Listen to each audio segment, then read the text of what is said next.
Trust and transparency about where food comes from and how it's grown are keys to retaining the confidence of consumers in our food production system. We certainly have to keep advocating.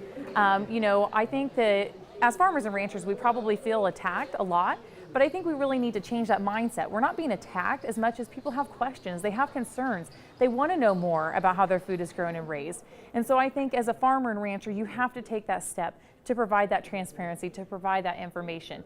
People are very passionate about their food. It's personal to them. They feed themselves, they feed their children, and so they want to know more, and they rightly deserve to have the answers to their questions.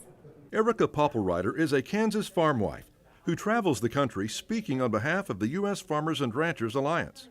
She led a session on how those involved in producing our food supply may have effective conversations with consumers at the National Value Added Conference. She says there's no single silver bullet message to rebuild consumer trust in our food production system. Consumers are concerned about the quality of our food supply and long-term effects of crop protection products on their health. Popplewriter says farmers need to learn to communicate with consumers in what she calls the language of food.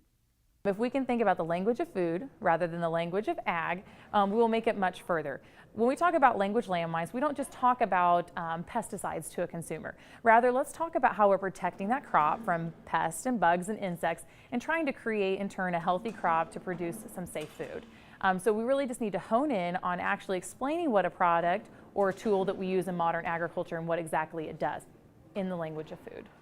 In order to ensure consumer trust in the quality of our food supply, the USFRA says farmers and food processors must become more transparent and give them more information about where it comes from. Popplewriter says most people still trust farmers. If we create that transparency, it's very interesting the fact that 75% of people are favorable towards farmers. They like us, they think we're wholesome people, but they look at some of the specific tools that we use today and there are lots of concerns. Anything that seems unnatural kind of raises that level of concern and creates some challenges. So as farmers and ranchers, we certainly need to have that story with consumers and explain exactly in the language of food what those tools do. Farmers and ranchers should seek ways to have conversations with consumers, whether through tours of their farms or blogs or other forms of modern media. For more information, visit the USFRA website at fooddialogues.com.